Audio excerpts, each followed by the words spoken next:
सर्वमङ्गलमाङ्गल्ये शिवे सर्वार्थसाधिके शरण्ये त्र्यम्बके गौरी नारायणि नमोस्तुते।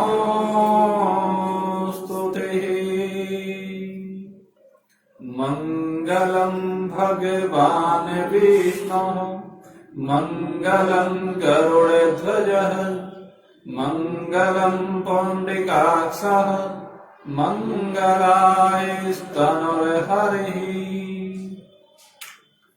ॐ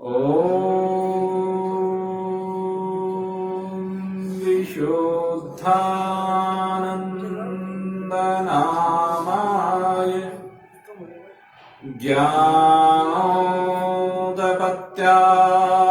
ज्ञानोदपत्यादिहेतवे तापत्रय विनाशाय सद्गुरुदेवाय तुभ्यं नमामि। वसुदेवसुतं देवं कंसचाणूरमर्दनं देवकी परमानन्दं कृष्णं वन्दे जगद्गुरुं।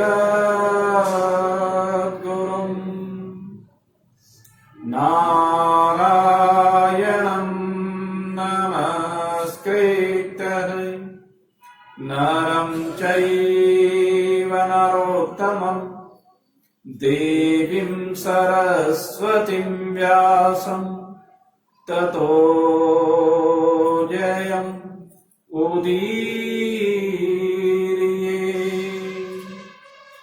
नमो ब्रह्मण देवाय गोब्राह्मणहिताय च जगद्हिताय कृष्णाय गोविन्दाय नमो नमः। ॐ शङ्करं शङ्कराचार्यं केशवं बादराय नमः। सूत्रभाष्यकृतौ वन्दे भगवन्तौ पुनः पुनः। ईश्वरो गुरुराप्नेति मूर्तिभेदविभागिनी व्योमवद्व्याप्तदेहाय दक्षिणामूर्तये नमः। ॐ पूर्णमदः पूर्णमिदं पूर्णात् पूर्णमुदच्यते पूर्णस्य पूर्णमादाय पूर्णमेवावशिष्यते। ॐ शान्ति शान्ति। शांति। बोलिए सच्चिदानंद भगवान की। मौर्य मुकुटवंशी वाले की। श्यावर रामचंद्र भगवान की। उमापति महादेव की। पवन सुत हनुमान की। बोलो भाई सब संतन की। बोलो भाई सब भगतन की। जय जय श्री राम। जय जय श्री राम। जय जय श्री राम। बोल सचिया जोता वाली माता तेरी सदा जय।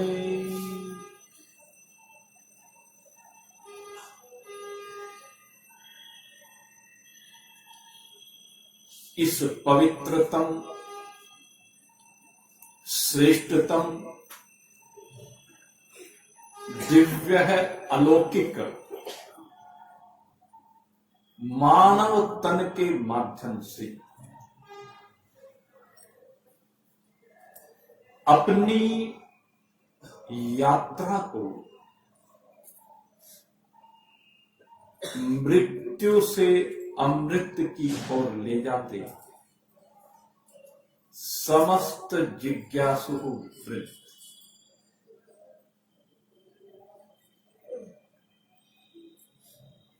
कल परम पूज्य सदगुरुदेव महाराज की स्मृति में यहां पर भागवत भागीरथी का उद्गम हुआ और ये भागवत भागीरथी अब अपनी यात्रा को अपने सार सर्वस्व अपने प्रियतम देव परमात्मा की ओर बढ़ा रही है और इस यात्रा में अनेक प्रकार के विघ्न हैं प्रियतम से मिलने। ऊंचे ऊंचे पर्वत हैं जो सीना ताने खड़े हुए हैं। ककरीले कटीले पथरीले मार्ग पर चट्टानों से टकराते हुए ये यात्रा आगे बढ़ती है। आपने अगर किसी भी नदी का उद्गम देखा हो तो आप देखेंगे कितना रौद्र रूप होता है वहां पर पहाड़ों का और उस नदी को वहां पर यात्रा करनी होती है। ऐसे मेरे मित्रों हमारे जीवन की यात्रा जब इस शरीर के माध्यम से आगे बढ़ती है तो अहंकार का पहाड़ सीना ताने हमारे सामने खड़ा होता है। काम क्रोध मद लोभ मोह मात्सर्य राग द्वेष ईर्ष्या की ये बड़ी बड़ी चट्टानें हमारे मार्ग में अवरोध पैदा करती है, लेकिन जिनका निश्चय दृढ़ है वो इन सबके बारे में चिंता न करते हुए केवल परमात्मा चिंतन करते हुए अपनी यात्रा को आगे बढ़ाते जाते हैं। घबराते नहीं, साहस के साथ इन सब से मुकाबला करते हैं और इन सब चट्टानों को छोटे छोटे पत्थरों को एक ओर करते हुए अपना रास्ता आगे बनाते चले जाते हैं और ये रास्ता महान पुरुषों की कृपा से होता है।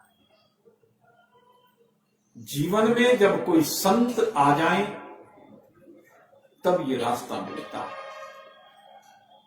जब तक जीवन में महान पुरुषों का संग नहीं है तब तक रास्ता नहीं मिल सकता।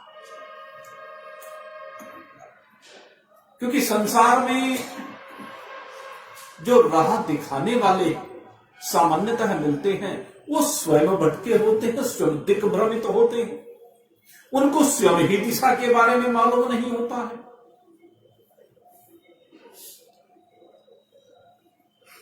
आप देख लीजिए, मैं कल बच्चों की बात कर रहा था, बच्चे क्यों संस्कारित नहीं? बच्चों को संस्कारित करने वाला कौन है? घर में माता पिता बड़े जो संस्कारित कर रहे हैं, क्या वो स्वयं संस्कारवान हैं?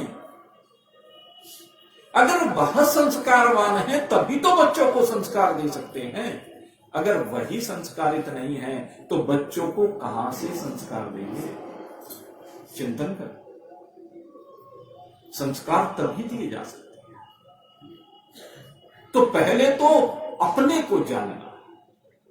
जिन महान पुरुषों ने अपने आप को जान लिया है, समझ लिया है, जीव, जगत और ईश्वर, इन तीन की वास्तविकता को जिसने समझ लिया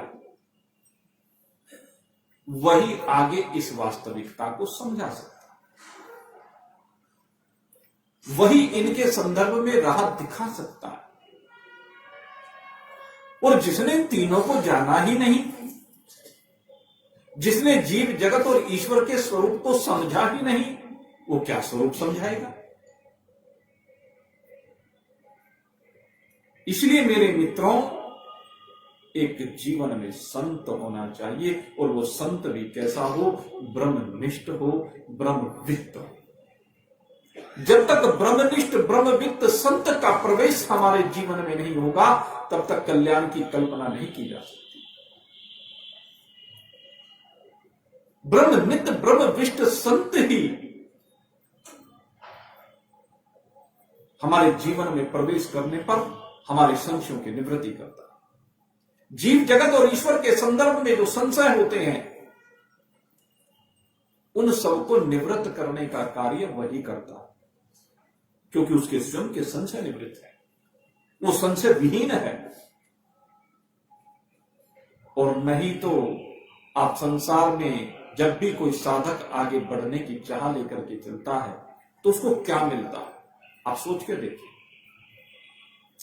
निष्पक्ष रूप से चिंतन करके देखें, क्या सुनने को मिलेगा?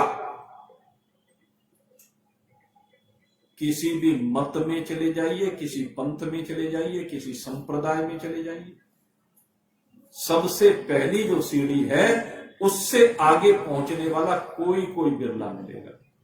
और पहली सीढ़ी क्या है? पहली सीढ़ी है सकाम शुभ कर्म। संसार में कहीं भी चले जाइए, सबसे पहले इस बात की चर्चा होगी और इसी पर अटक करके उनका सारा जीवन रह जाएगा। इससे आगे बढ़ नहीं सकते। जो शुभ कर्म है उसके अनेक रूप हैं, उनको हम परोपकार के नाम से जानते हैं। उस परोपकार के अंतर्गत किसी को अग्निहोत्र यज्ञ करना अच्छा लगता है, किसी को मंदिर में जाकर भगवान की पूजा पाठ करना अच्छा लगता है, किसी को गरीबों के बीच में जाकर के उनकी सेवा करना अच्छा लगता है, किसी को भंडारे चलाना अच्छा लगता है, किसी को मंदिर बनवाना अच्छा लगता है, किसी को आश्रम धर्मशाला बनवाना अच्छा लगता है, किसी को राह में कुएं खुदवाना, सरोवर बनवाना, या वर्तमान में कह दीजिए प्याऊ लगाना, ये अच्छा लगता है। ये सब अच्छे कर्म है, शुभ कर्म है। जिस प्रकार से भी आप किसी भी व्यक्ति की सेवा कर सके, किसी भी जीव की सेवा कर सके, किसी भी जीव का किसी प्रकार से भला कर सके, वह सब परोपकार कहलाता है। लेकिन मेरे मित्रों,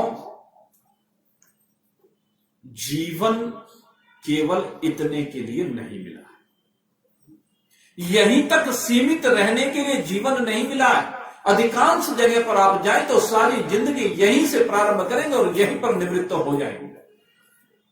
हमारे गुरु जी एक बात कहा करते थे, बड़ी सुंदर बात, बोले नहीं,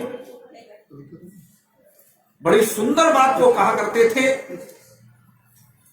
कहते हैं मंदिर में जन्म लेना बहुत बढ़िया बात है, अर्थात शुभ संस्कारों से संयुक्त परिवार में जन्म लेना।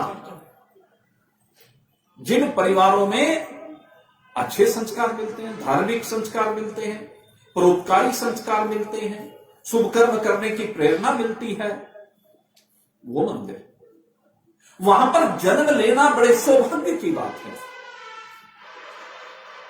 लेकिन ऐसे सौभाग्यवान परिवार को प्राप्त करने के बाद भी, ऐसे मंदिर को प्राप्त करने के बाद भी उसी में सारा जीवन लगे रहना और उसी में मर जाना, इससे बड़ा दुर्भाग्य इस मनुष्य शरीर में नहीं हो सकता।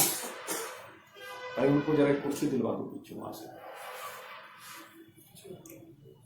तो इससे बड़ा दुर्भाग्य नहीं हो सकता।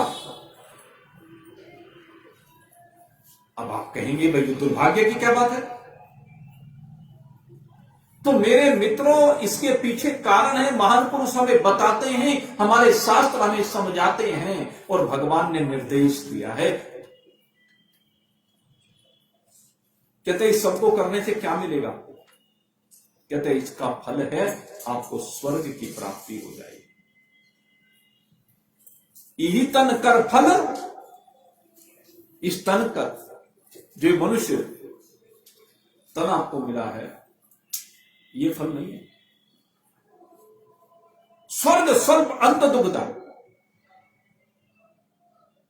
स्वर्ग तो बड़ा ही स्वल्प है, बड़ा छोटा सा है और अंत में दुखदाई है, क्योंकि छिने पुण्य मृत्यु लोके की विषंति। पुण्य जैसे क्षीण होते हैं, फिर से ये मृत्यु लोक में आ जाना पड़ता है। तो इतनी लंबी चौड़ी यात्रा की और फिर से वहीं आकर के गिर गए कुएं में, क्या फायदा हुआ? इसलिए कहते हैं कि परोपकार करते करते ही मर जाना केवल यह इस तन का फल नहीं है। यही तन कर फल विषय न। इसके द्वारा अगर विषयों का ही भोग हमें मिलता रहा, विषयों की कामना हमारी बनी रही, विषयों की चाहत बनी रही, उनकी तृष्णा बनी रही, उनकी वासनाएं बनी रही, तो क्या फायदा हुआ? विषय सुख तो वैसे भी मिले ही रहे हैं। इसलिए महान पुरुष कहते हैं कि मंदिर में जन्म लेकर के मंदिर में नहीं मर जाना है, अपितु आगे उठना है। मंदिर में बैठे हुए, मंदिर में विराजमान उस परमात्मा को जानना, ये दूसरा स्टेप। मंदिर में बैठे हुए को जानना कौन है? कि ये वो है जो इस सारे जगत को चला रहा है, ये वो है जिससे सारा जगत उत्पन्न हो रहा है, ये वो है जिसमें सारा जगत अंत में लय हो जाता है। उस परमात्मा के बारे में जानना और उस परमात्मा के बारे में जान करके कि भाई ये तो बड़ा शक्तिशाली है, ये तो सर्वोपरि सत्ता है, उसके प्रति नतमस्तक हो जाना। और नतमस्तक होने के बहुत तरीके हैं। ये जितने भी नतमस्तक होने के तरीके हैं, ये सब उपासना कहलाते हैं, ये सब भक्ति कहलाते हैं, भगवान की भक्ति कहलाती है। और ये जो भगवान की भक्ति होती है, शास्त्रों में 9 प्रकार की भक्ति अदल बदल करके, कहीं रामचरितमानस में, कहीं श्रीमद् भागवत में, कहीं श्रीमद् देवी भागवत में, कहीं शिव पुराण में, रूप बदल बदल करके, थोड़ा सा परिवर्तन कर करके हमारे सामने वर्णित की गई। और इस सब का प्रयोजन क्या है? कहते इस सब का प्रयोजन यह है कि जिस ईश्वर के प्रति हमारी आस्था बनी है, वो ईश्वर हमारे पर कृपा करे। वो ईश्वर क्योंकि दयालु है, हम पर कृपा करे। उस परमात्मा से हमारा प्रेम बन जाए और उस प्रेम का फल यही होगा कि वो कृपा करेगा। समय समय पर जहां जहां भी आपके जीवन में दुख की लहर आएगी, उस दुख की लहर को सुख की लहर में बदलेगा। ईश्वर का काम यही है। आपने देखा भी है, जब द्रौपदी के ऊपर विपदा आई तो बचाने के लिए वो मेरा कृष्ण कन्हैया दौड़ा चला आया द्वारिका से, आया कि नहीं आया? जब भी उनके किसी भक्त के ऊपर विपदा आती है तो दौड़े चले आते हैं। जैसे चलो मनुष्यों की तो बात मैं छोड़ू, देवताओं की बात तो छोड़ू, एक पशु के लिए भी भगवान दौड़े चले आते। घटना आती है कि एक गजेंद्र था, और वो जो गजेंद्र था एक बार सरोवर पर अपनी स्त्रियों के साथ आया और वहां आकर के जल क्रीड़ा करने लगा। उस जल में ग्रहा रहता था, ग्रह ने उसका पैर पकड़ लिया। अब ग्रह ने जब पैर पकड़ा तो उसके पत्नियों ने, बच्चों ने बचाने का प्रयास किया, लेकिन बात बनी नहीं।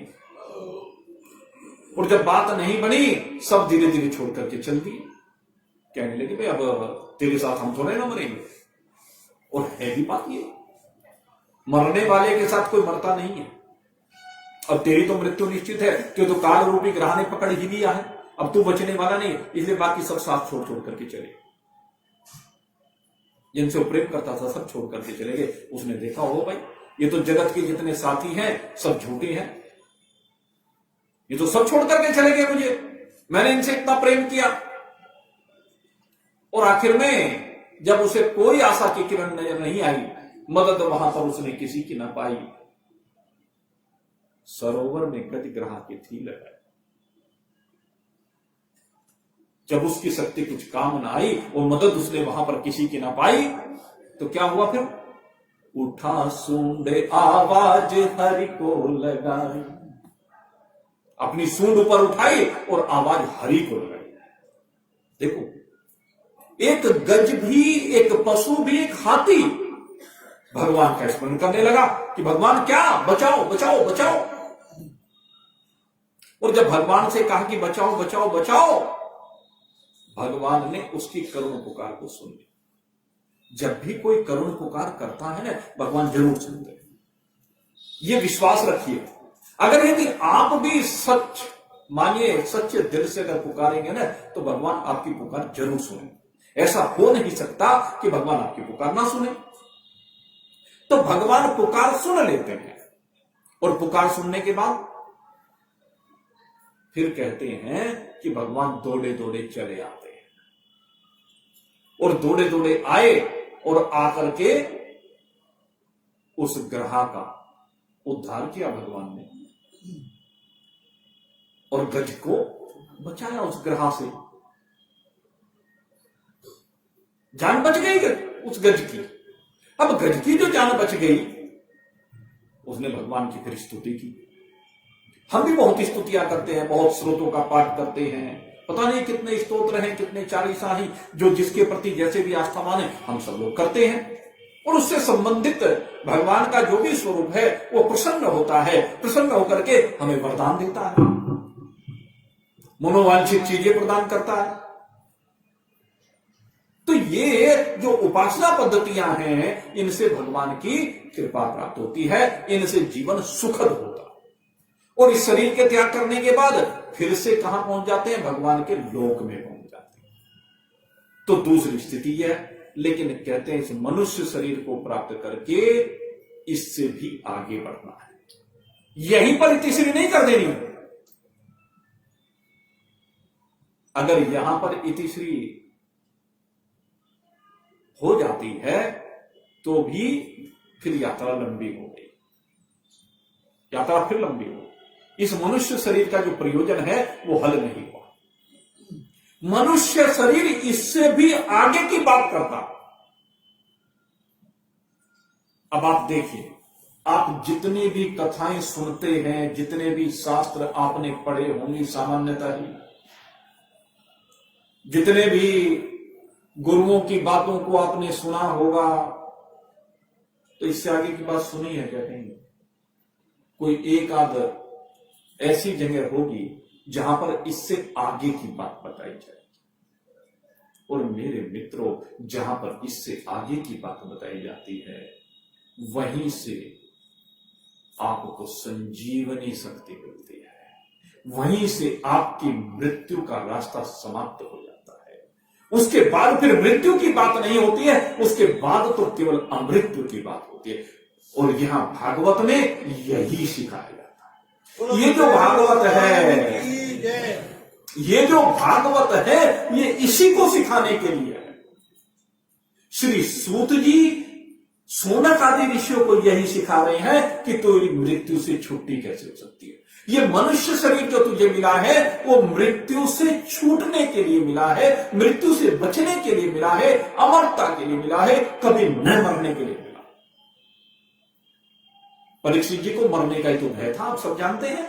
7 दिन बाद तक्षक के काटने से मृत्यु हो जानी थी, सांप मिल गया था परीक्षित जी को। जब एक ऋषि का अपमान किया तो बेटे ने सांप दे दिया, इति लंघितम मर्यादा तक्षक सत्यम हनी। इस राजा ने मर्यादा का हनन किया है, इसलिए आज से 7वें दिन तक्षक नाम का भयंकर सर्प आएगा और उसके डसने से इसकी मृत्यु हो जाएगी। जैसे ग्रहा के डसने से गज की मृत्यु हो जाती अगर भगवान ना बचाते। अब भगवान ने बचाया, लेकिन बचाने के बाद भी गज को ऐसा तो नहीं कि वो सदा सदा के लिए अमर हो गया, फिर आगे मरा ना हो, उसका आवागमन का चक्र समाप्त हो गया हो, ऐसा नहीं हुआ। उस समय नहीं हुआ ऐसा, क्योंकि भक्ति की जो गति है वो भगवान के लोक तक है, फिर भगवान के लोक में बहुत लंबे समय रहना पड़ता है। और भगवान के लोक में बहुत लंबे समय रहने के बाद जो मृत्यु लोक में मनुष्य शरीर में एक सद्गुण की शरण में रहकर होता है, वही भगवान के लोक में जाकर भगवान की शरण में रहने से होगा। लेकिन उसके बीच में कितनी लंबी अवधि हो जाएगी? 1 लाख साल, 10 लाख साल, 50 लाख साल, 1 करोड़ साल, पूरा कल्प बीत जाए। क्योंकि पहले तो अपने पुण्यों का भोग करेगा भगवान के संग में रह करके, फिर भगवान उसके ऊपर दया करेंगे, और दया करके जब उसकी जिज्ञासा देखेंगे तो उसकी जिज्ञासा को देख करके जो भगवान का पार्षद होता है उसे वो वहां पर वो उपदेश देंगे जो मृत्यु लोक में इसी शरीर में मिल सकता है। मृत्यु से बचने का जो रास्ता इस शरीर में रहते रहते मिल सकता है, वो फिर न जाने कितने समय के बाद भगवान की कृपा से मिलेगा तो भगवान से ही। इसीलिए कहा कि ये जो तीसरी चीज है, ये तीसरी सीढ़ी है, इसके लिए मनुष्य का तन मिला। और ये जो तीसरी सीढ़ी है वो है आत्मज्ञान की सीढ़ी। और ये आत्मज्ञान केवल ब्रह्मनिष्ठ ब्रह्मवित्त महान पुरुष दे सकते हैं। और जो ब्रह्मनिष्ठ ब्रह्मवित्त महान पुरुष होते हैं, 3 चीजें उनके जीवन में होती है जो भागवत में कही गई, जिनकी चर्चा हम करते हैं। सोनक आदि ऋषियों ने क्या कहा कि हम क्या चाहते हैं? भक्ति ज्ञान विरागाना, भक्ति ज्ञान और वैराग, 3 चीज चाहते हैं। और इस कलयुग में तीनों ही चीजें नहीं, बाकी सब कुछ है। कर्मयोग बहुत है, परोपकार बहुत है।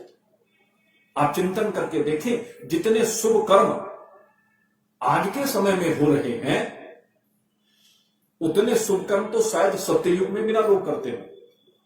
कितने भंडारे चल रहे हैं, कितनी मंदिरों में भीड़ लगी पड़ी है कि कई घंटों में दर्शन होते हैं। बांके बिहारी जी के मंदिर की आप देखिए, वहां पर जो सजावट भी होती है ना, अगर कोई बांके बिहारी मंदिर की सजावट कराना चाहे तो 1000 आदमियों की वेटिंग है। 3-4 साल में नंबर आता है उसकी सजावट के लिए, बिहारी नाम लिखवाओ तो। ऐसी स्थिति है। आदमी धर्म के काम में बहुत पैसा खर्च कर रहा है, तो इसका मतलब परोपकार तो बढ़ रहा है ना। लेकिन परोपकार बढ़ने के साथ साथ अनाचार भी बढ़ रहा है, दुराचार भी बढ़ रहा है, पापाचार भी बढ़ रहा है।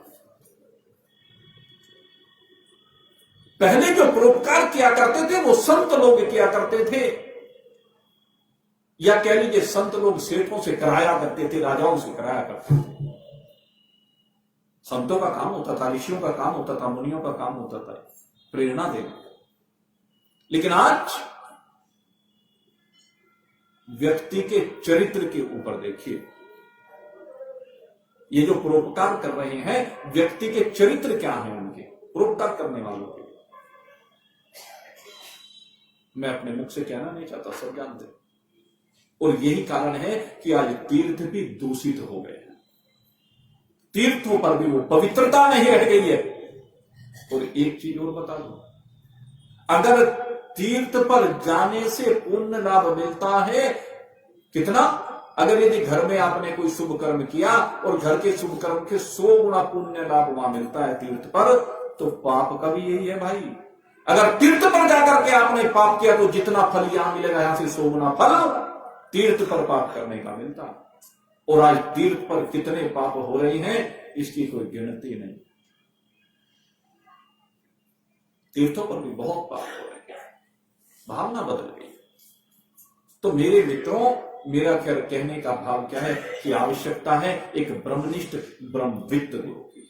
सामान्य बहुत से शिक्षक, बहुत से आचार्य, बहुत से विद्वान आपके जीवन में आ सकते हैं, लेकिन उनके आने से आप उस चीज को प्राप्त नहीं कर सकते जिसके लिए मानव का तन मिला है।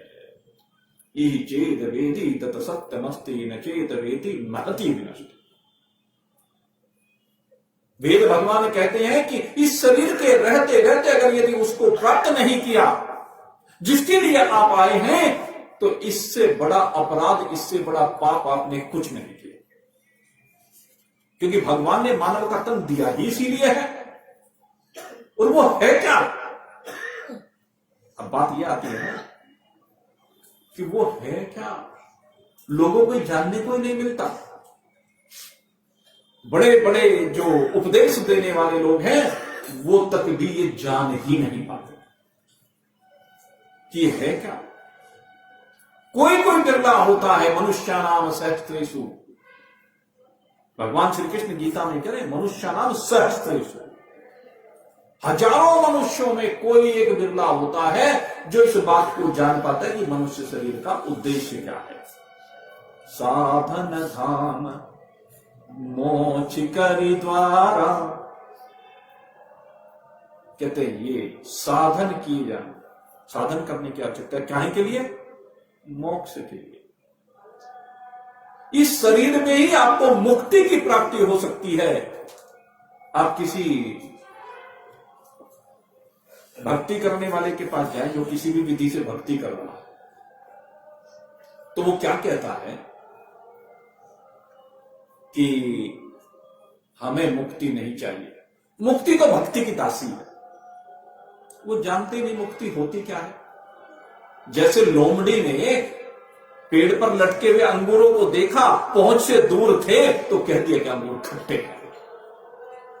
ऐसे ही उपासना पद्धति से आगे बढ़ने वाले, वो पद्धति कोई बुरी पद्धति नहीं है, मैं नहीं कहता हूं, मैं कहीं उसकी आलोचना नहीं करता हूं। ना आलोचना की जा सकती है, क्योंकि भक्ति के बिना जीवन में मिठास आ ही नहीं सकती। भक्ति के बगैर तो भगवान मिल नहीं सकते, और भगवान के बगैर उपदेश नहीं मिल सकता। भगवान के बगैर ब्रह्म ज्ञान भी नहीं मिल सकता किसी को, क्योंकि ब्रह्म ज्ञान जो प्रदान करते हो भगवान ही करते हैं। लेकिन भक्ति को मुक्ति से नीचे कर देते हैं, क्योंकि उन्हें पता ही नहीं कि मुक्ति है क्या। जब भक्ति की पराकाष्ठा पर यह जीव पहुंच जाता है, उसके बाद ही मुक्ति का रास्ता खुलता है। और मुक्ति की जो मिठास है ना, भक्ति के आनंद से अनंत गुना अधिक है, अनंत गुना।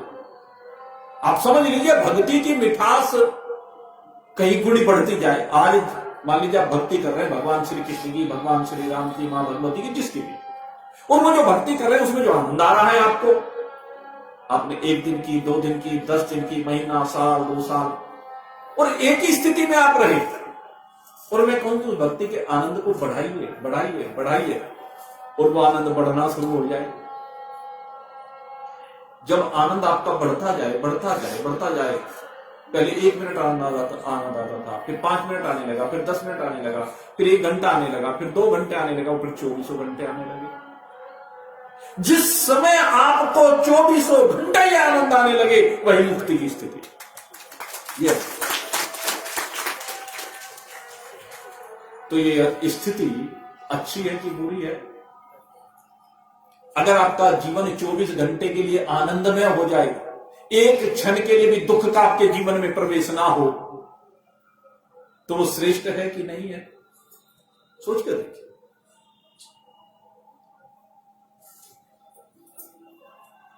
केवल दृष्टि को बदलने की जरूरत है, समझ की आवश्यकता है। महान पुरुष हमारी समझ को ही बनाते हैं, इस समझ को ठीक करते हैं। कहते हैं एक जगह पर अटकिए मत।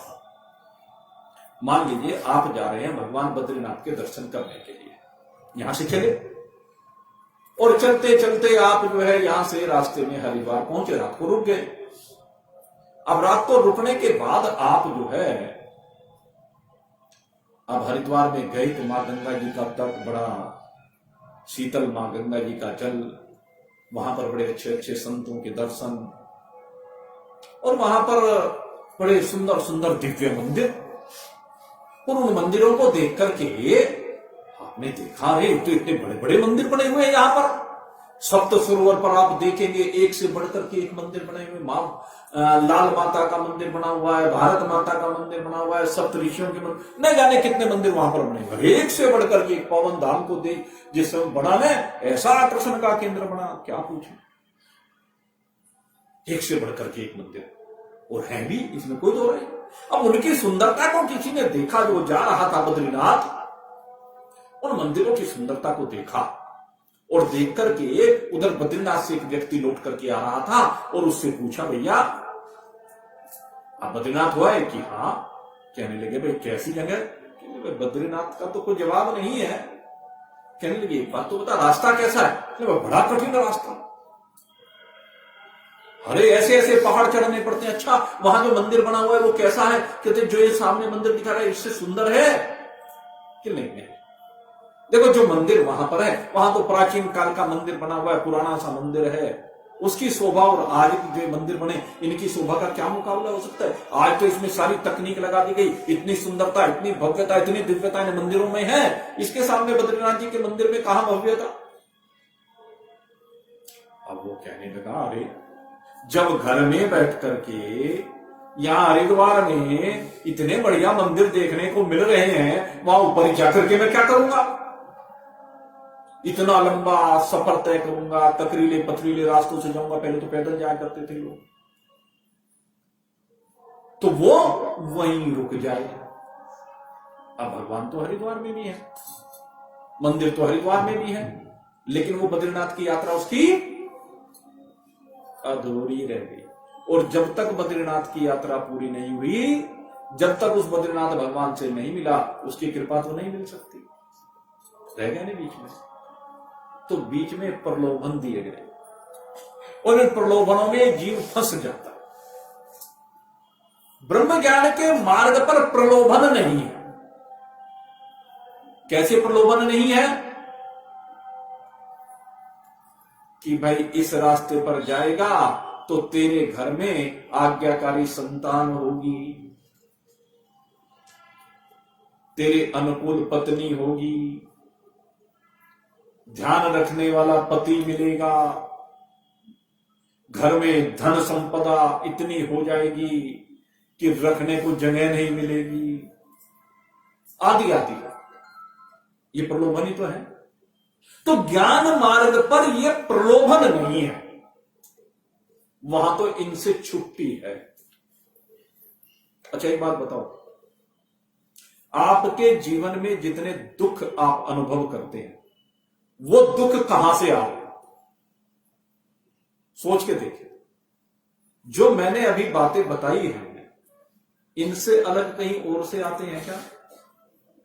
मां बाप, भाई बंधु, कुटुंब, कबीला, बाल बच्चे, मकान, दुकान, फैक्ट्री, जितना सामान आपने इकट्ठा कर रखा है, वहीं से तो आ रहे हैं या कहीं और से आ रहे हैं? सारे दुखों की जड़, सुख भी इन्हीं से आ रहा है आपको और दुख भी इन्हीं से आ रहा है। और ज्ञान मार्ग में इनसे वैराग हो जाता है। अलगाव नहीं, वैराग, दोनों चीजों में फर्क है। इस चीज को ध्यान करना, एक अलगाव होता है, एक वैराग्य होता है। वैराग्य में और अलगाव में फर्क है। अलगाव तो आप यहां से भी कहीं छोड़ के चले गए दूसरी जगह, मान लो घर में कोई संबंधी पसंद नहीं है, उसे छोड़ करके अपने आप चले गए या उसे घर से बाहर निकाल दिया, हो गया अलगाव। पति पत्नी की आपस में नहीं बनती, तलाक की अर्जी दी और दोनों अलग अलग होकर बैठ गए। होता है कि नहीं होता है? सास बहू की नहीं बनी, उसने अपना चूल्हा अलग रखा, उसने अपना चूल्हा अलग रखा, हो गया अलगाव। हो जाता है कि नहीं हो जाता? अलगाव तो यहां भी हो जाता है। लेकिन वैराग्य अलग चीज है। वैराग्य ये कहता है कि अलगाव की आवश्यकता नहीं है, इस सब में रहते हुए, इस सब के बीच में रहते हुए, इन सब का भोग लगाते हुए, इन सब विष को अमृत बनाते हुए अपने जीवन को तुम्हें असंग भाव से, इस सब के बीच में रहते छोड़ के कहां जाओगे? जहां जाओगे यही मिलेगा, रूप बदले हुए। भाई अपने मकान को छोड़ करके जाओगे, कोठी बंगले को छोड़कर जाओगे तो कहीं तो रुकोगे, किसी आश्रम में, किसी कुटिया में, किसी धर्मशाला में, किसी गुफा में, यही तो रुकोगे। रुकने के लिए तो शरीर को जगह चाहिए ना। मकान का स्वरूप बदल गया, संरचना बदल गई, मकान तो है ना। जो कपड़े रंग बिरंगे यहां पर पहन रहे हो, इन कपड़ों को छोड़ करके बाहर जाओगे तो कैसे वस्त्र में? कहीं सफेद कपड़े पहनने को मिल जाएंगे, कहीं गेरुए कपड़े पहनने को मिल जाएंगे, कहीं भी ये सूत के कपड़े ना मिले तो चलो छाल मिल जाएगी, वृक्षों की छाल मिल जाएगी। कुछ ना कुछ तो शरीर पर धारण करना पड़ेगा ना। जब सर्दी लगेगी चाहे पुरानी ही धारण कर ले, चाहे कोई तपड़िया बाबा बन करके तपड़ी धारण कर ले, बोरी के कपड़े बनवा ले, तो तन को ढांपना है। वस्त्र भी मिल गए, भोजन हो सकता है यहां घर में गरम गरम खाने को मिल जाता हो, चटपटा मिल जाता हो, इस जिह्वा के स्वाद के अनुकूल मिल जाता हो, जैसा ये चाहती है। बाहर जाएंगे तो क्या वहां भोजन नहीं मिलेगा? अरे वहां रूखी सूखी रोटी मिल जाती होगी ज्यादा, यही तो हो सकता है। इतना ही तो फर्क हो सकता है। मिलेगी तो, खाएंगे तो, कहीं चले जाएं। इन सब चीजों का मेरे मित्रों संबंध शरीर से है, आपसे नहीं। महापुरुष समझाते कि इनका संबंध आपसे नहीं है, ये आपसे विलग हैं। इस चीज को समझिए और इनमें अनासक्त हो जाइए, फिर खूब खाइए पिए, क्या फर्क पड़ रहा? जो समय पर मिल गया वही खा लिया।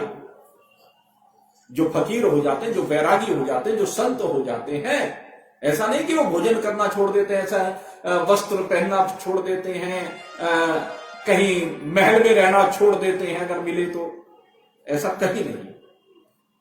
न उनकी महल में आ सकती है, न उनकी आभूषणों में आ सकती है, न उनकी भोजन में आ सकती है।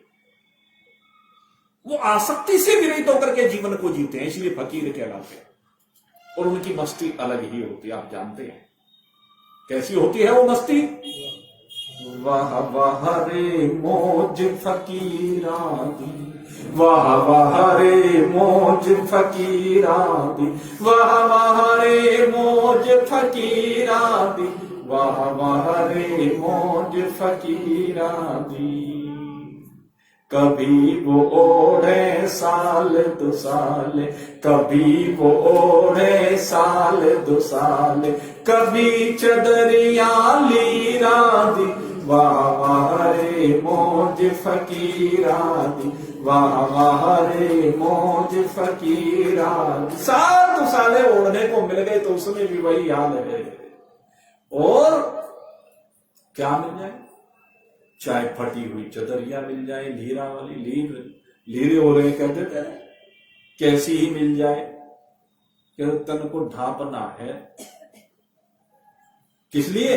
या तो संसार की मर्यादा के लिए, या गर्मी सर्दी बरसात से बचाने के लिए। ऐसे ही कभी वो चबते चने चबेने, कभी वो चबते चने चबेने, कभी लपट ले खीरा दी, वाह वाह रे मौज फकीरा दी, वाह वाह रे मौज फकीरा दी। कभी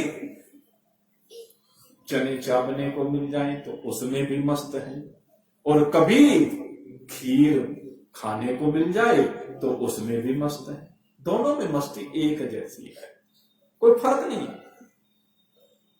कभी वो रहते रंग महल में, कभी वो रहते रंग महल में, कभी झोपड़ी अहीरा दी, वाह वाह रे मौज फकीरा दी, वाह वाह रे मौज फकीरा दी।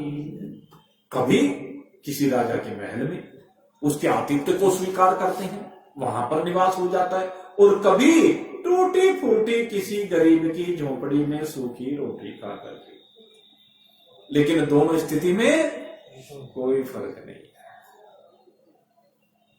दोनों स्थिति में समता है। दुखेश अनुद्विग्न मनः, सुखेशु विगत स्पृहा। उनकी क्या स्थिति है? दुखेश अनुद्विग्न मनः। जब जीवन में प्रतिकूलता आई तो उद्विग्नता नहीं है, मन में तनाव नहीं हुआ। सुखेशु विगत स्पृहा। और जब सुख आए, अनुकूलता आई, धन आया, आभूषण आया, बाल बच्चे आए, पत्नी आई अनुकूल आए, तो ये नहीं कि अहंकार से संयुक्त होकर के छाती फुलाए फुलाए फिरते हैं। समता है। मंग तंग के टुकड़े खांदे, मंग तंग के टुकड़े खांदे, पर चलते चाल अमीरा दी, वो चलते चाल अमीरा दी, वाह वाह रे मौज फकीरा दी, वाह वाह रे मौज फकीरा दी। मांग तांग से टुकड़े खाते हैं, कहते हैं शरीर का ईंधन शरीर में डालना, इसलिए मांग लेते हैं। शरीर को भूख लगी तो शरीर में ईंधन डाल दिया, यही तो है। शरीर को भूख लगने पर इस शरीर का ईंधन दे दिया। लेकिन उनकी चाल, उनकी मस्ती अद्भुत होती है। क्यों? क्योंकि उनके दिमाग में कोई तनाव नहीं होता, उनके मन से कोई वृत्ति संसाराकार निकलती ही नहीं है। समता है। बुल्ले साह पुकार कहना, बुल्ले साह पुकार कहना, बलिहारी इन पीरा दी, वाह वाह रे मौज फकीरा दी, वाह वाह रे मौज फकीरा दी। सदगुरु कहते हैं कि ऐसे पीरों पर मैं बलिहारी जाता हूं, जो ऐसे फकीर हैं उन पर मैं बलिहारी जाता हूं, ऐसे वैरागियों पर मैं बलिहारी जाता हूं जिनके जीवन में समता आ गई, जिनका संसार में कहीं भी कोई लगाव नहीं, इसको कहते हैं वैराग्य। और ऐसा वैराग्य हमारी जो ये भागवत है, इस भागवत कथा के जो वक्ता हैं उनके अंदर यही वैराग्य। हमारी भागवत कथा जब परीक्षित जी सापवश सुख तीर्थ की पवित्र भावन भूमि पर पहुंचते हैं श्री सुखदेव जी की शरण में, तो सुखदेव जी यही वैराग्य का उपदेश देते हैं। और वो स्वयं ऐसे ही हैं जो उपदेश दे रहे हैं ना। वास्तविकता यह है, वहां सुखदेव जी की स्थिति का सूत जी ने निरूपण किया कि सुखदेव जी का जीवन कैसा है, बताने की जरूरत ही नहीं पड़ी। श्री सुखदेव जी उनसे पूछा, भाई तुम कहां रहते हो? तुम्हारे बारे में सुना है तुम तो किसी गृहस्थी के यहां अधिक से अधिक इतनी देर रुकते हो जितनी देर में गाय को दूहा जाता, इससे ज्यादा नहीं रुकते हो, आखिर क्या कारण है? कहते हैं जो संत होते हैं, जो वैरागी होते हैं, उन्हें गृहस्थी के यहां रुकना ही नहीं चाहिए। अधिक समय के लिए। कहने लगे क्यों? कहते एक विकार है, ग्रस्त में माया का प्रभाव दिखाई देता है, और वो माया जब संपर्क में आती है तो अपने बाण छोड़ने लगती है। वो बाण छोड़ने लगती है। कैसे बाण छोड़ने लगती है? 5 ही बाण है भाई। 2 के बारे में कल आपको चर्चा कर दी थी। एक शब्द का बाण है, एक स्पर्श का बाण है, और बाकी 3 बाण, एक रूप का बाण है, एक रस का बाण है, एक गंध का बाण। एक कथा मेरे ध्यान आ रही है अभी, रूप के बाण के ऊपर बात आ गई। एक बार की बात है, एक राजा, उसकी कोई शोभा यात्रा निकल रही थी, ये कह लीजिए। और जब राजा की शोभा यात्रा निकल रही थी, अब राजा तो भाई बड़े ऊंचे सिंहासन पर विराजमान होता है। अब नगर के बीच से जब उसकी शोभा यात्रा जा रही थी, तो क्या हुआ कि उस समय एक घर में, अपने घर के आंगन में एक बड़ी सुंदर युवती वो स्नान कर रही थी। और जब वो स्नान कर रही थी तो राजा वहां से गया, और राजा ने उसका मुख देखा। राजा ने उस स्नान करती हुई युवती का मुख देखा, और चिंतन करके देखे भाव क्या हो सकते हैं, एक आम व्यक्ति का भाव क्या हो सकता है। लेकिन वो राजा, वो इस भारत का राजा है, इस भारत की संस्कृति का प्रभाव, उसके संस्कार उसके रग रग में भरे हुए। राजा ने देखा और तुरंत उस ऊंचे सिंहासन पर बैठ करके, जिस पर वो यात्रा कर रहा था, ऊंचे रथ पर बैठे हुए यात्रा कर रहा था, तुरंत उससे नीचे उतर करके पैदल चल रहा था।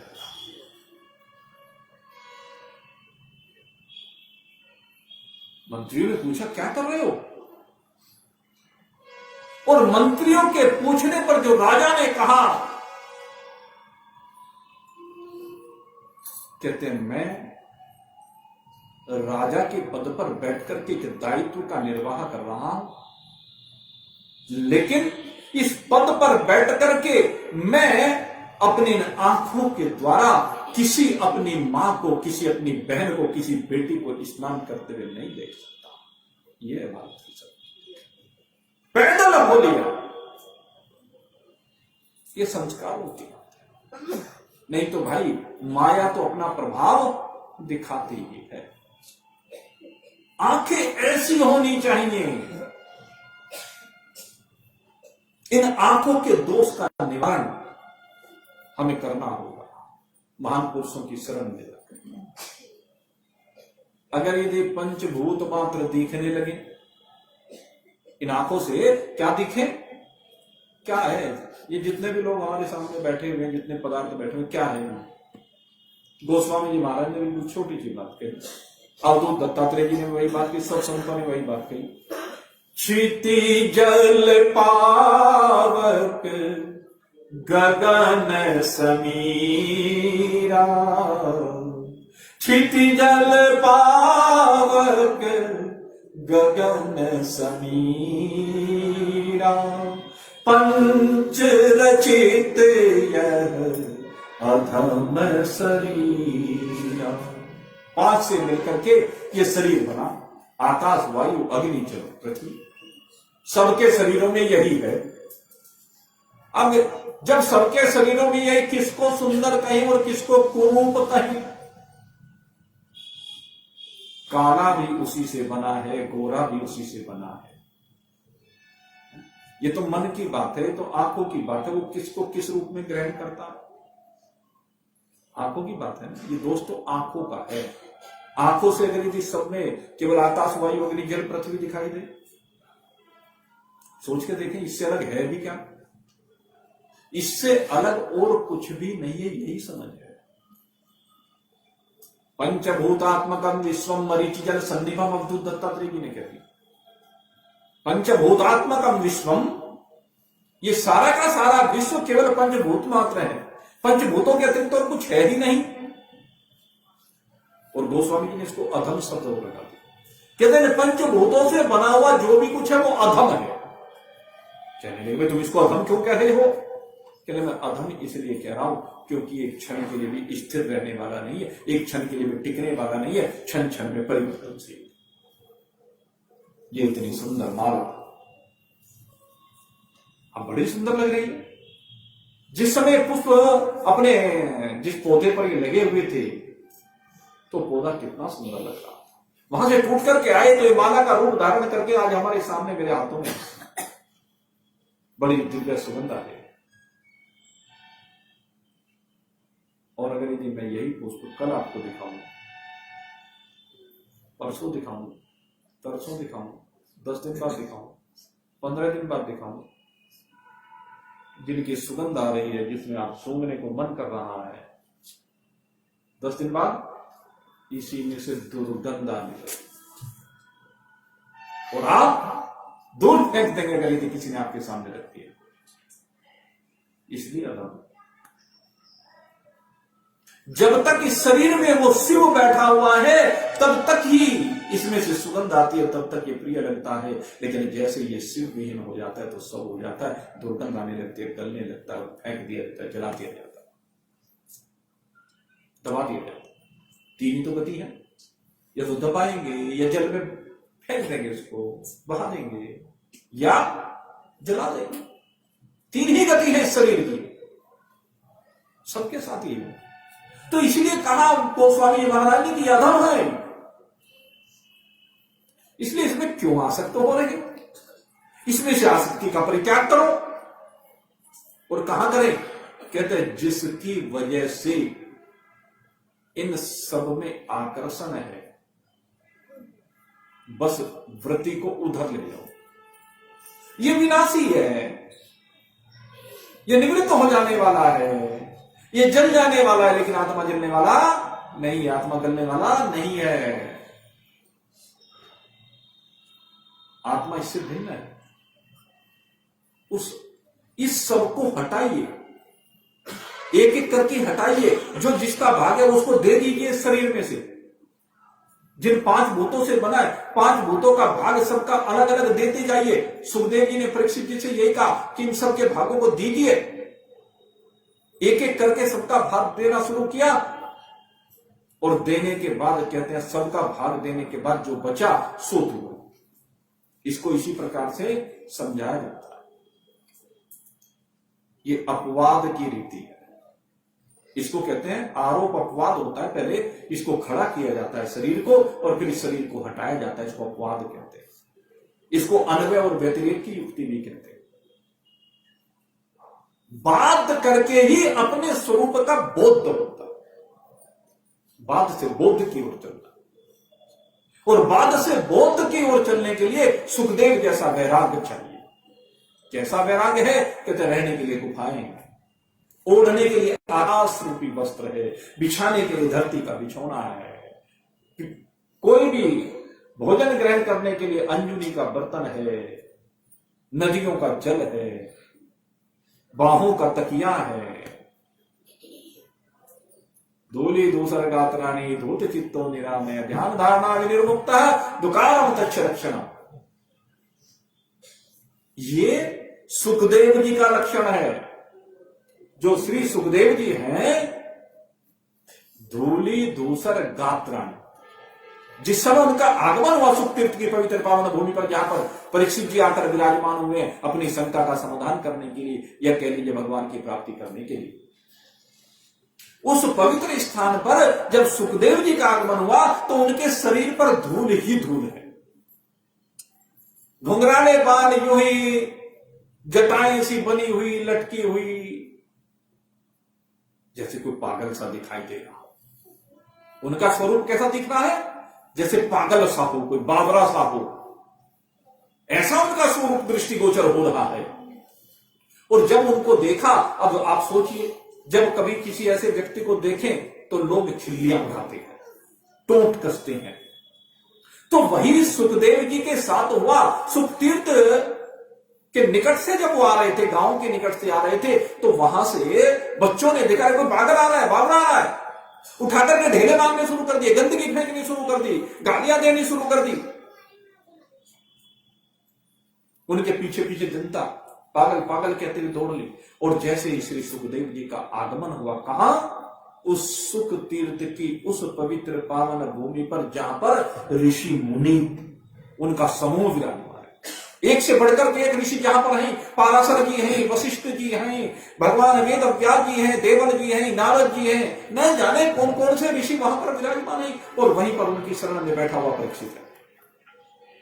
और उन ऋषियों मुनियों ने, जो बड़े बड़े धुरंधर ऋषि मुनि थे, वहां पर संत थे, महात्मा थे, उन्होंने जैसे श्री सुखदेव जी को देखा, उन बालकों को, उन महिलाओं को, उन गांव वासियों को तो वो पागल नजर आ रहे थे। और जैसे इन महान पुरुषों ने देखा, देख देख करके एकदम सबने साष्टांग प्रणाम करना शुरू कर दिया। दृष्टि का तो फर्क है। सुखदेव जी तो वही के वही है, सुखदेव जी वही है, लेकिन दृष्टि बदल गई। महान पुरुषों ने देखा, अरे ये तो वैराग्य की पराकाष्ठा, ज्ञान की प्रतिमूर्ति, साक्षात नारायण स्वरूप श्री सुखदेव जी का आगमन हुआ है। तो सबने साष्टांग प्रणाम करना शुरू कर दिया। उनको प्रणाम करने वालों में आपको एक बात बता दें, आप तो सुनकर के ताज्जुब होगा कि उनको जो प्रणाम करने वाले हैं, उन प्रणाम करने वालों में ऐसे ऐसे हैं जिनकी आप कल्पना नहीं कर सकते कि ये भी प्रणाम करेंगे क्या। भगवान वेद व्यास जो उनके पिता हैं, जिनसे उन्होंने ज्ञान प्राप्त किया है, वो भी प्रणाम कर रहे हैं। उनके दादाजी महर्षि पाराशर, वशिष्ठ मुनि, जो भगवान श्री राम के गुरु हैं, देवल, अनेक अनेक ऋषि मुनि जो भी वहां पर विराजमान है, सब प्रणाम कर रहे हैं। जो सब उनसे आयु में बड़े हैं और बड़े प्रसिद्ध रहे हैं। लेकिन क्यों? उसके पीछे कारण है कि जिस स्थिति में सुखदेव जी हैं, इस स्थिति में उनमें से कोई सा नहीं है। पाराशर जैसे ऋषि, वो भी काम की धारा में बह गए। पाराशर जैसे ऋषि ब्रह्मा जी के प्रकोप, काम की धारा में बह गए सत्यवती को देख करके। लेकिन सुखदेव जी, अरे उनका चरित्र देखिए। जिस समय ये जन्म लेते ही दौड़ पड़े जंगल की ओर, व्यास जी पीछे पीछे चल दिए। यम प्रविजंतम मनुपेतम पेत कृत्यम जपायनो विरह कातराजुहावः पुत्रैर्ति तनमः तया तरणो विनेदु तम सर्वभूत हृदय मुनिमान जोस्मै। जैसे ही ये चले तो क्या हुआ? एक घाट पर स्त्रियां स्नान कर रही थी, और उस घाट पर जब स्नान कर रही थी और ये सुखदेव जी युवावस्था 16 वर्ष के सुकुमार उधर से निकल करके जा रहे हैं, तो कोई प्रभाव उन स्त्रियों पर नहीं पड़ा। वो उनको देखने के बाद में फिर भी स्नान करती थी, कोई लज्जा नहीं, कोई संकोच नहीं। पीछे से व्यास जी आए, और जैसे व्यास जी आए तो व्यास जी को देख करके सबने वस्त्र धारण कर लिया, दौड़ दौड़ करके। भगवान वेद व्यास जी ने पूछा, रे मेरा युवा बेटा तुम्हारे सामने से गया, उसे देखकर तो तुमने वस्त्र धारण नहीं किए, और मुझे बूढ़े आदमी को देख करके तुम वस्त्र धारण कर रहे। कहने भगवान वेद व्यास जी, आप भगवान के अवतार भले ही हो, लेकिन ये जो सुखदेव है ना, ये तो ब्रह्मज्ञानी है। इसकी दृष्टि में न कोई स्त्री है, न कोई पुरुष है, न बालक है, न वृद्ध है, न जवान है। इसकी दृष्टि में तो सब कुछ एक परमात्मा मात्र है, चराचर जगत ब्रह्म मात्र है। इसकी दृष्टि में और आपकी दृष्टि में भेद है। क्या आप भी ये मानते हैं कि चराचर जगत एक ब्रह्म ही है? जिसने ब्रह्म सूत्र का उपदेश दिया, उन भगवान वेद व्यास की दृष्टि भी आज भी वो दृष्टि नहीं है जो सुखदेव जी की दृष्टि है। चिंतन करके ये अंतर है, इसलिए सब प्रणाम कर रहे हैं। इसीलिए कहा गया है कि ज्ञानी जो होता है वो सर्वत्र पूजनीय होता है, सबसे पहले पूजनीय होता है, उसकी अवस्था शरीर की नहीं देखी जाती। ज्ञानी की कोई शरीर की अवस्था नहीं होती है। और वो ज्ञानी भी कौन सा हो, केवल ब्रह्मनिष्ठ और ब्रह्मवित्त की बात की है। जो ब्रह्मनिष्ठ ब्रह्मवित्त होता है, राजा भी आए तो उसको प्रणाम ही करेगा। राजा किसी और के सामने नहीं झुकता, या तो अपने घर में अपने माता पिता के सन्मुख, बड़ों के सन्मुख, या किसी महान पुरुष के सन्मुख राजा भी झुकता है, उसके चरणों की रज अपने मस्तक पर धारण करता। सूर्य सुखदेव जी ऐसे असीम वैराग्य से संयुक्त है, दूरी दूसरा गात्र है। सारे शरीर पर भले धूल लगी हुई हो, लेकिन उनका अंतःकरण धुल करके बिल्कुल स्वच्छ हो गया है, निर्मल हो गया है। और भगवान ने कहा, निर्मल मन जन सोम है पावा, मोह कपट छल छिद्र न पावा। उनके अंदर कपट छल छिद्र नहीं है, सरल स्वभाव, नम्र कुटिल है। उनका स्वभाव बिल्कुल सरल है, मन में कोई कुटिलता नहीं है। अगर यदि हम और आप भी ऐसे हो जाए, सोच के देखें, हो सकते हैं क्या? मैं तो कहता हूं भाई हो सकते हैं, 100% हो सकते हैं। मन तो आपका भी यही कहेगा कि हो सकते हैं, लेकिन हम होना चाहते नहीं। क्यों? कहीं ना कहीं स्वार्थ बीच में आड़े आ जाता है, कहीं ना कहीं मन की जो वासनाएं हैं, कामनाएं हैं, वो बीच में आ जाती, तृप्ति नहीं होती। धन एक ऐसी चीज है जिससे तृप्ति नहीं होती। किसी की हुई हो तो बता दो, धन ऐसी चीज। तृप्ति किसकी हो सकती है? जिसने धन के वास्तविक स्वरूप को समझ लिया कि संसार में व्यवहार के लिए काम चलाऊ पदार्थ है। साथ में से सबको पता है कि खोटी कोड़े भी किसी के साथ जाने वाली नहीं है, सब यही रह जाने वाला है। केवल इस संसार में शरीर निर्वाह के लिए जो व्यापारी हैं, उनको व्यापार के लिए धन की आवश्यकता है, और व्यापार बहुत बढ़िया चल रहा है, बहुत बढ़िया, भगवान ने कृपा की है, लेकिन संतुष्ट नहीं है। क्यों संतुष्ट नहीं है? चाहे 1 करोड़ रुपए महीने की भी आमदनी हो, तब भी संतुष्ट नहीं है, क्योंकि अब 2 करोड़ चाहिए। क्या करेगा? सोने की रोटी खाएगा क्या? अब वो 2 करोड़ की लालसा को लेकर के और व्यापार को बढ़ाता है। फिर 2 की हो जाए तो 5 के लिए, फिर 10 के लिए, फिर 50 के लिए, फिर हजारों करोड़ों में बात आ जाती है। वासना है, तृष्णा है, और इसी में सारी जिंदगी खपा देगा, और जिस काम के लिए यहां पर आया उसको भूल जाता है।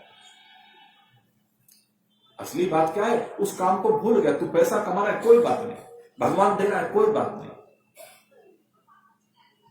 लेकिन सबसे बड़ी बात है, यहां आकर के तूने जिस काम के लिए, उसको क्यों भूल गया?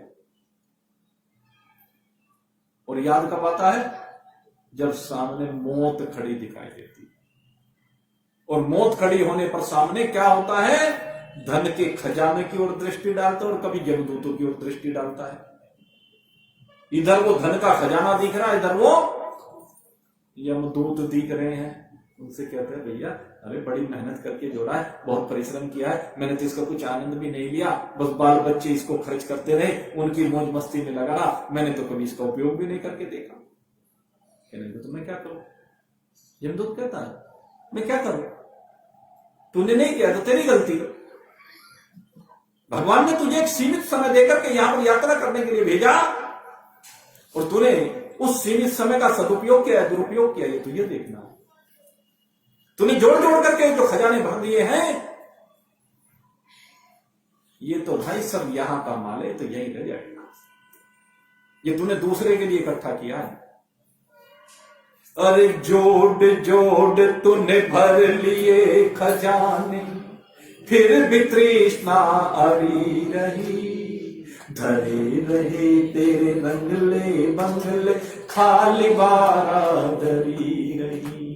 जोड़ जोड़ तूने भर लिए खजाने, फिर भी तृष्णा अड़ी रही, धरे रहे तेरे रंगले बंगले, खाली बारादरी रही। खाली बारादरी रही। जो बुढ़ावा आ गया, सब धरा रह गया, खाली बारादरी। सारे महल तो मेरे यहीं धरे रह गए, सारे भोग विलास के साधन यहीं धरे रह गए। किस किस के? कहते सबके। जो अपनी सुंदरता पर इतराने वाली युवती है, रूप के आकर्षण का केंद्र है, उसकी कहानी बता। एक युवती चढ़ी चौबारी, लगी श्रृंगार बनाने को, सोने वाली सुई उठाई, आंख में सुरमा लाने को। श्रृंगार कर रही है, अपने सौंदर्य को और निखार रही है, अपने आप को और दुनिया के लिए आकर्षण का केंद्र बनाने के लिए, कि बस लोग मुझे ही देखें, इसलिए श्रृंगार कर रही है। लेकिन श्रृंगार करते करते काल बली का लगा तमाशा। इतने में आ गया बुलावा। काल बली का लगा तमाचा, सुर में दानी पड़ी रही, धरे रहे तेरे रंगले बंगले, खाली बारादरी रही। जोड़ जोड़ तूने भर लिए खजाने, फिर भी तृष्णा अड़ी रही, धरे रहे तेरे रंगले बंगले, खाली बारादरी रही। एक सेठ जी बड़ी उठाकर लिखने को तैयार हुए। रोज लिखते हैं हिसाब किताब, सारे दिन काम काज करते हैं, रात को फिर उसमें दिमाग खपाते हैं, सारी जिंदगी इसी में खपा देते हैं। एक सेठ जी बही उठाकर लिखने को तैयार हुए, काल बली का आया झोंका, सेठ जी ठंडी ठार हुए। काल बली का आया झोंका, सेठ जी ठंडी ठार हुए। लिखने वाला चला गया, लिखने वाला चला गया, और कलम कान पर धरी रही, धरे रहे तेरे रंगले बंगले, खाली बारादरी रही। जोड़ जोड़ तूने भर लिए खजाने, फिर भी तृष्णा अड़ी रही, धरे रहे तेरे रंगले बंगले, खाली बारादरी रही, खाली बारादरी रही। एक ब्राह्मण गंगा नहा के लगा समाधि लगाने को, एक ब्राह्मण गंगा नहा के लगा समाधि लगाने को।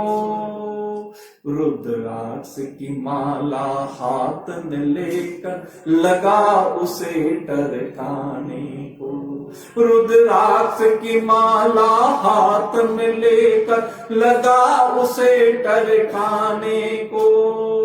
काल बली का आया बुलावा, माला हाथ में खड़ी रही, धरे रहे तेरे रंगले बंगले, खाली बारादरी रही।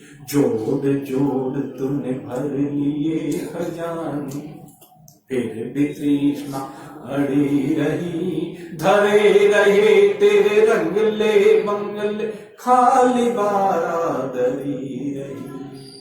एक बाबूजी टम टम जोड़ के चलने को तैयार हुए, एक बाबूजी टम टम जोड़ के चलने को तैयार हुए। काल बली का आया झोंका, बाबूजी पर ली पार हुए।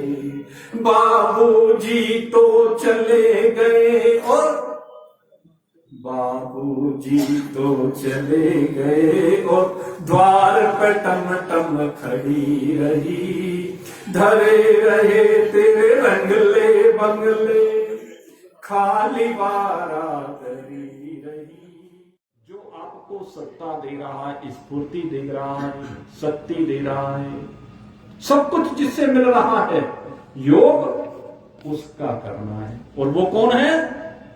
वो हमारा परमात्मा है। एक तो परमात्मा की आपको कृपा मिल रही है, वो तो भक्ति, और एक परमात्मा से आपका योग हो रहा है। और ये योग कैसा है? हमारे गुरुदेव कहा करते थे, ये योग कैसा है कि एक ब्रह्मज्ञानी का परमात्मा के साथ जब योग होता है तो एक परमात्मा मात्र शेष रह जाता है।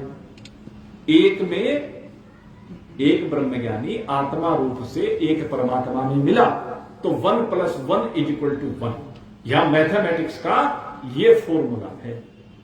आत्मा जमा परमात्मा = परमात्मा, आत्मा गुणा परमात्मा = परमात्मा, आत्मा अपॉन परमात्मा = परमात्मा, परमात्मा अपॉन आत्मा = परमात्मा, और आत्मा माइनस परमात्मा = परमात्मा, परमात्मा माइनस आत्मा = परमात्मा। कैसे भी घुमा फिरा कर कह लीजिए, केवल योग होने पर एक परमात्मा मात्र शेष रह जाता है। यही है ज्ञान। और जैसे ही एक परमात्मा मात्र इस शरीर में शेष रह गया, जिस समय भी ये शेष रह गया अकेला, उसी समय तत्क्षण मुक्ति है। अब आप बताओ, इसमें कहीं भक्ति की अवहेलना हुई क्या? अवहेलना है क्या? बस फर्क यह है कि जिस भगवान की पहले तो शरणागति में थे, अब उस भगवान के हृदय में समा गई, ये समझ लो। भगवान के हृदय के अंदर जाकर बैठ गए। सोचो, पहले एक व्यक्ति राजा का प्रिय है और फिर वो राजा के हृदय में स्थान बना ले। सोचो तो दोनों में कौन श्रेष्ठ है? जो राजा के हृदय में बैठ गया वो श्रेष्ठ है, जो केवल प्रिय है वो श्रेष्ठ है। भक्ति में आप केवल भगवान के प्रिय हैं और ज्ञान में आप भगवान के हृदय हैं। कैसे? जैसे हनुमंत लाल है। हनुमंत लाल भगवान के हृदय में बैठे हुए हैं। आपने ये तो बहुत सुना होगा कि हनुमान जी के हृदय में भगवान बैठे हुए, युगल सरकार बैठे हुए, बहुत सुना है, छाती फाड़ करके दिखा दी। लेकिन कभी यह भी सुना है कि भगवान के हृदय में हनुमान बैठे। एक कथा आती है, कहते एक बार क्या हुआ, नारद मुनि यूं ही विचरण करते हुए वैकुंठ में पहुंच गए। और जब वैकुंठ में पहुंचे नारद मुनि, तो वहां क्या देखा कि बाहर एक रजिस्टर रखा हुआ है, बड़ा सुंदर सा रजिस्टर। और वो जो रजिस्टर रखा हुआ उसको देख करके नारद मुनि उसकी ओर आकर्षित हुए और खैर उठा करके पेज पलट करके देखा। देखे क्या, अरे सुंदर सुंदर भक्तों के नाम लिखे हुए। श्री सुखदेव जी का नाम लिखा हुआ है, परीक्षित जी का नाम लिखा हुआ है, सूत जी का नाम लिखा हुआ है, सोनक आदि ऋषियों के नाम लिखे हुए हैं, गोकर्ण जी जिन्होंने उस प्रेत को, धुंधुकारी को, जो उनका भाई लगता था, जिसको कथा सुना करके भागवत की कथा सुनाई और उससे क्रोध योनि से मुक्त होकर भगवान के लोक में गया, उस धुंधुकारी का भी नाम लिखा हुआ था। आत्मदेव ब्राह्मण का भी नाम लिखा हुआ था, जो गोकर्ण के उपदेश से भगवान की भक्ति में निमग्न होकर भगवान के लोक में चला गया। वहां पर ध्रुव भक्त का नाम लिखा हुआ, प्रहलाद भक्त का नाम लिखा हुआ, वहां पर सब भक्तों के नाम लिखे हुए। बड़े आनंदित हुए नारद जी, एक एक पन्ना पलट पलट करके सारे भक्तों के नाम देख लिए। अब सबके देखने के बाद अब देखते गए देखते गए देखते गए, लेकिन आखिर में क्या देखा, एक भक्त का नाम दिखाई नहीं दिया। कहने लगे ये तो भगवान का सबसे बड़ा भक्त है, इससे बड़ा तो आज तक कोई भक्त हुआ ही नहीं। और वो कौन है? वो हनुमंत लाल है। अब हनुमान जी का नाम जब नहीं देखा तो भगवान से पूछने नहीं गए वैकुंठ में आए हुए, भगवान के दर्शन नहीं किए, उल्टे लौट गए। देखो नारद जी की बात। बजाय भगवान से मिलने के उल्टे लौट गए, वैकुंठ में आए थे भगवान के दर्शन करने के लिए, लेकिन उसमें माया में ऐसे उलझ गए। हनुमान का नाम क्यों नहीं, हनुमान का नाम क्यों नहीं, अरे भगवान से कुछ क्यों नहीं है। लेकिन भगवान से पूछने के बजाय नारद जी दौड़ लिए मृत्यु लोक की ओर, और मृत्यु लोक की ओर दौड़ करके क्या किया, वो जो मृत्यु लोक की ओर दौड़े जहां हनुमान जी कथा में बैठे थे, एक बूढ़े के वेश में, जैसे भागवत का हो, पीछे चुपचाप हो जाते हैं हनुमान जी कथा सुनने की, बड़ा आनंद ले रहे, बड़ी मस्ती ले रहे। नारद जी वहीं बीच में बोले कथा सुन रहा हूं, बीच डिस्टर्ब कर, अरे नहीं दिखा भाई मैं कहा सुन रहा हूं, मैं तो रामचरित सुने बोल रहे, मुझे राम जी के चरित्र को सुनने दे, मैं उनके बगैर रह नहीं सकता, मुझे तो बस वही सुनना है। अरे तू चल तो सही। जबरदस्ती हनुमान जी को कथा में से उठा रहे। हनुमान जी बोले देखो नारद वो सब बात ठीक, लेकिन मैं कथा में से नहीं, चाहे कितनी इमरजेंसी हो मैं कथा में से नहीं उठूंगा। अब जब ऐसी बात कही, खैर अब नारद जी बैठे रहे, अब उनका तो मन लग नहीं रहा कथा में, वो तो अनमने मन से जबरदस्ती बैठे हुए हैं। अब वे तो कैसे बैठे हैं भाई, वो भी भाई ने बुलाए तो बैठे, सुननी पड़ेगी, अब क्या करें भाई, उसको शकल दिखाने, कुछ इस तरह के भी लोग आ जाते हैं। स्वाभाविक है, वो आते भी है, क्योंकि उनका दिल तो है नहीं, भाव तो है। हनुमान जी बनकर तो वो देखते हैं जिसको वो भी नहीं भी बुलाया तब भी आए हैं, वो हनुमान जी है। तो हनुमान जी कहने लगे पूरी कथा सुन के जाऊंगा, ऐसे नहीं जाऊंगा। खैर कथा पूरी हुई, बड़ी मुश्किल से नारद जी ने एक एक क्षण पता नहीं कैसे काटा, और फिर चलिए अच्छा चलो, कहा बस चलो, कहा बात में बात हो, अब लेके चल दिए। अब वो तो भाई पवन पुत्र हैं और वो नारद मुनि हैं, वो तो मन के वेग से चलने वाले, तुम वैकुंठ में पहुंचे, रजिस्टर दिखाया, रजिस्टर दिखाकर कहने लगे देख, अरे मजा आ गया नारद जी, वास्तव में तुमने तो आज बड़ा आनंद किया, ऐसे ऐसे भक्तों का स्मरण करा दिया, उनकी लीलाओं का स्मरण हो गया, तो बड़ी अच्छी बात है। किला स्मरण तो हो गया, ये भगवान ने भक्तों का रजिस्टर बनाया है कि हाँ, लेकिन इसमें किसी का नाम छूट गया, चले मुझे तो लगता नहीं किसी भक्त का नाम छूटा हो। मेरी याद में तो जितने भी मैंने कथाएं आज तक पढ़ी, जितनी पुराण पढ़ी, जितने महान पुरुषों से सुना, भगवान ने मुझे जो कथाएं सुनाई सबके नाम आ गए, और मेरे जितने संगी साथी थे, जामवंत जी थे, सुग्रीव जी थे, जामवंत जी तो अब भी मिल जाते हैं कभी कभी, लेकिन जामवंत जी का भी नाम है, सुग्रीव का भी नाम है, अंगद का भी नाम है, बाली का भी नाम है, बलि का भी नाम है, कहते जटायु का भी नाम है, संपाति का भी नाम है, क्योंकि ये सब भगवान के भक्त हो, सबके नाम।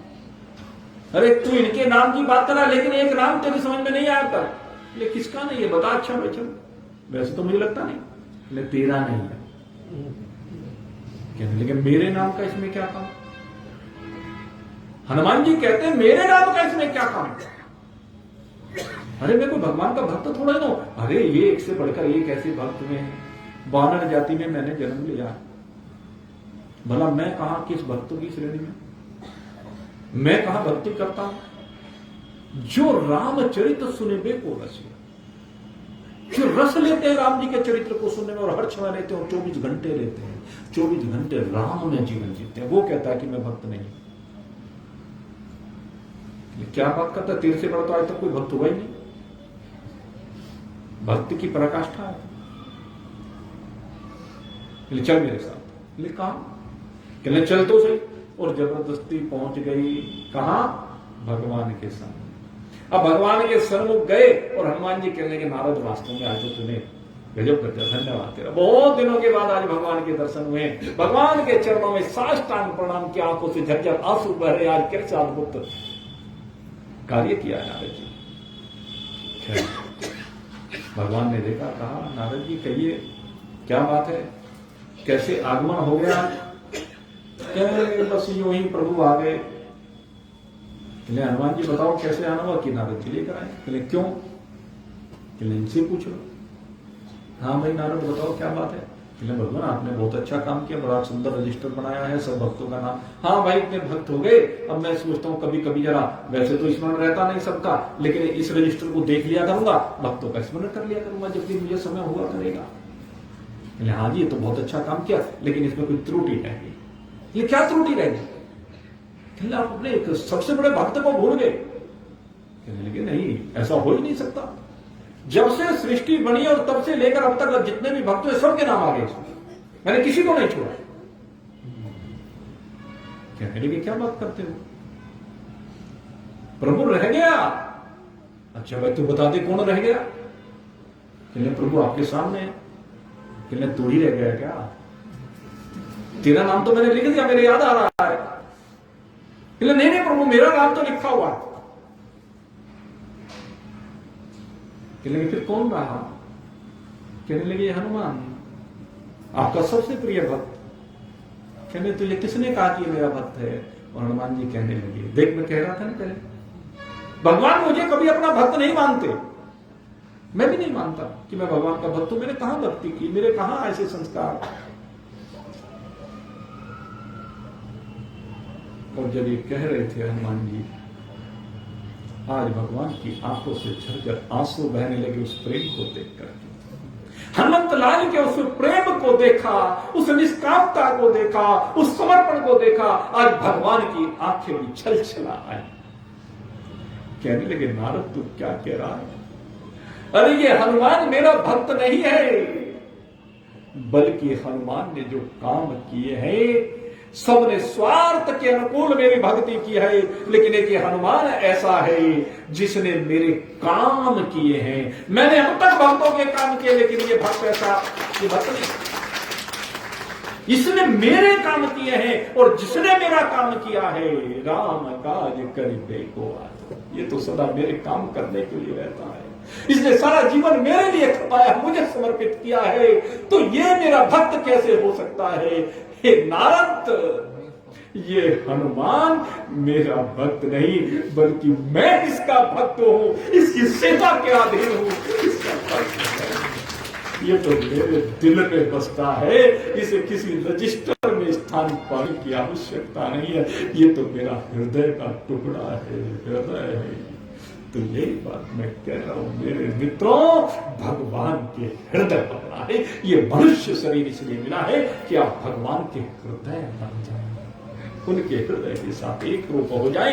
यही ब्रह्म ज्ञान है, इसी को कहते हैं। और न केवल आप बन जाए, आपकी दृष्टि में चराचर जगत भगवान के हृदय में वास करने वाला है। ये चराचर जगत में भगवान के अतिरिक्त आपको कुछ दिखाई ही न देगा। तो इसलिए मैं कहता हूं जो इस मुक्ति की हंसी उड़ाते हैं न, वो अधूरा ज्ञान रखते हैं, अधूरी समझ रखते हैं। क्यों? क्योंकि वहां तक पहुंचे नहीं। हमारे गुरुदेव ब्रह्मनिष्ठ ब्रह्मवित्त महान पुरुष, उन जैसे महान पुरुषों का अवतरण हुआ ही इसीलिए। स्वामी राम सुखदास जी महाराज, सेठ जयदयाल गोविंद का, हनुमान प्रसाद पोद्दार जी, ये ऐसे महान पुरुष इस धरा पर हुए। स्वामी हंसानंद जी, और ये निकट में रहा करते थे परम पूजनीय स्वामी स्वरूपानंद जी महाराज, गढ़ी जंगल में रहा करते थे। ऐसे ऐसे महान पुरुष, ये सब भगवान के हृदय है, क्योंकि इनका भगवान के साथ सदा ही योग है। और उन्होंने सबका योग कराने का जीवन पर्यंत प्रयास किया। उनके जीवन का उद्देश्य ही यही रहा। उन्होंने अपने आप को इसी कार्य के लिए समर्पित किया। मेरे मित्रों, सूत जी ने जो सोनागादी को भक्ति ज्ञान वैराग्य की कथा सुनाई ने, उसमें यही किया। जो सुसुप्त अवस्था में पढ़ा हुआ था ज्ञान और वैराग्य, उस सुसुप्त अवस्था से बाहर निकाल करके जगा दिया। महान पुरुष भी आपके अंदर पड़े हुए वैराग्य को और ज्ञान को जगाने का काम करते हैं। सनकादिक ऋषियों ने बद्रिकाश्रम से आकर नारद की प्रार्थना पर इनको जगा दिया और वो जागृत हो गए। जागृत होकर के नाचने लगे, आनंद से संयुक्त हो गए। आत्मदेव ब्राह्मण, उनका बेटा उनको परेशान करने लगा। एक तो दुष्ट है, खल है, जो धुंधकारी है, खल है, दुष्ट है, पापी है, वो परेशान करता है। लेकिन गोकर्ण पंडितो ज्ञानी, गोकर्ण पंडित ज्ञानी है, ब्राह्मण है और विद्वान ब्राह्मण है, ज्ञानी ब्राह्मण है। उसने अपने पिता को उपदेश दिया। उल्टा हो रहा है, गोकर्ण जी अपने पिता को उपदेश देते और उपदेश पाकर वन में वैराग्य से होकर प्रमाण पता हो जाते हैं। और धुंधकारी विषयों का असर करता है, तो फांसी लगा करके मारती है और फिर उनकी मुक्ति गोकर्ण जी ही करते हैं। जब धुंध का पिशाच बन जाता है तो गोकर्ण जी श्रीमद् भागवत कथा सुना करके उसकी मुक्ति करते हैं। मुक्ति का कारण ये श्रीमद् भागवत कथा बड़ी दिव्य कथा है। उद्गम तो इसका महाभारत के प्रसंग से हो रहा है।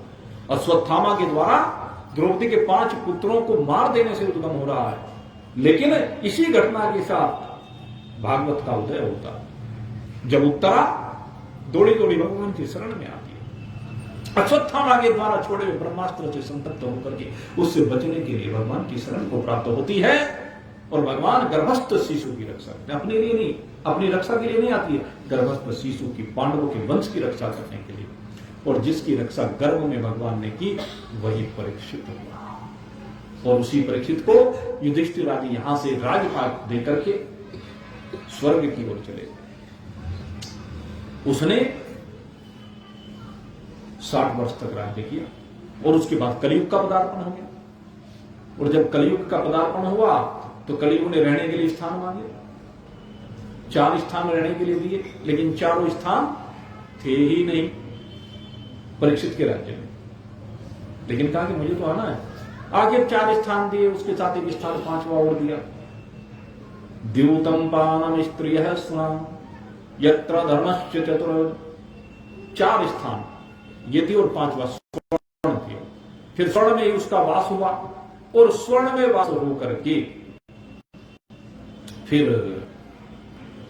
स्वर्ण में परीक्षित भी अपना शिकार बनाया। समीक ऋषि के गले में मरा हुआ सांप डाल दिया, जिससे परेशान होकर के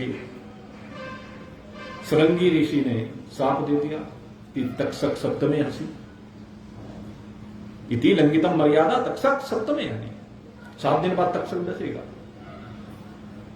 और परीक्षित कहने लगा मुझे मरना नहीं है, इसलिए सब कुछ छोड़कर चल दिया। वैराग से संयुक्त होकर के सुखदेव जी की शरण में आ गया और सुखदेव जी ने उसे मरने नहीं दिया। आते सीधे सीधे ब्रह्म ज्ञान का उपदेश दिया श्री सुखदेव जी महाराज ने। यही सदगुरु की कृपा होती है।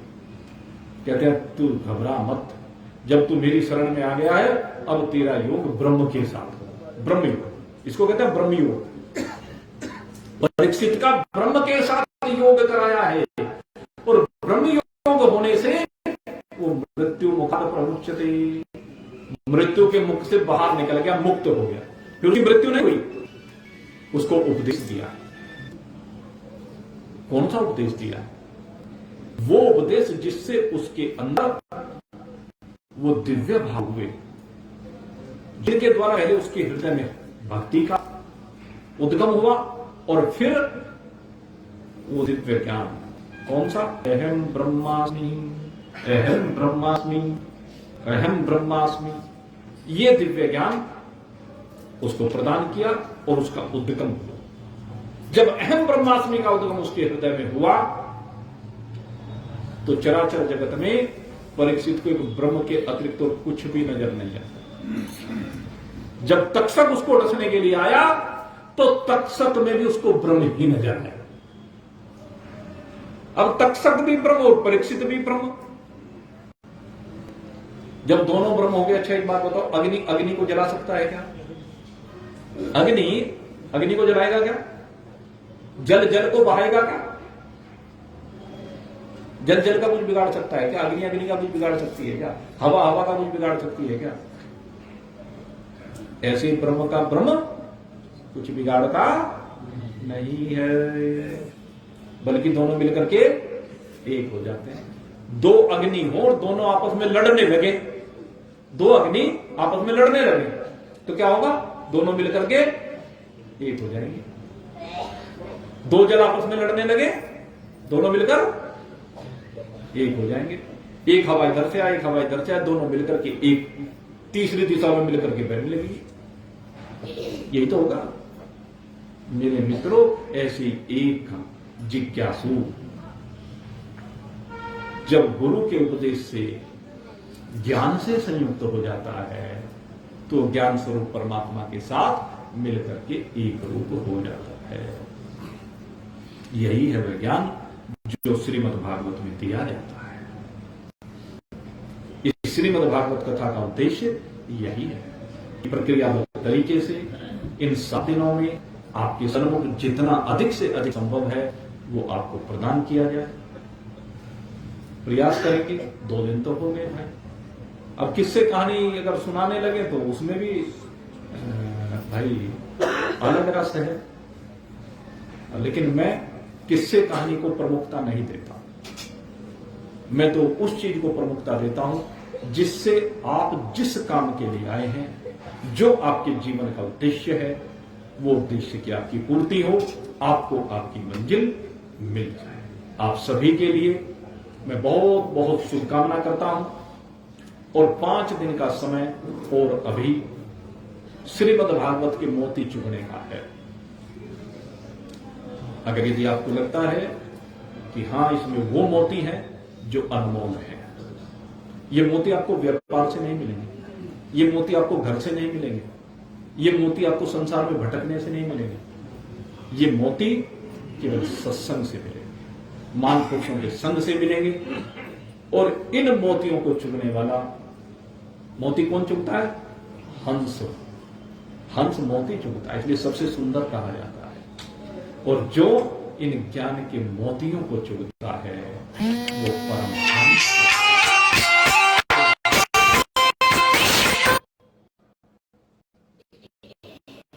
ये जो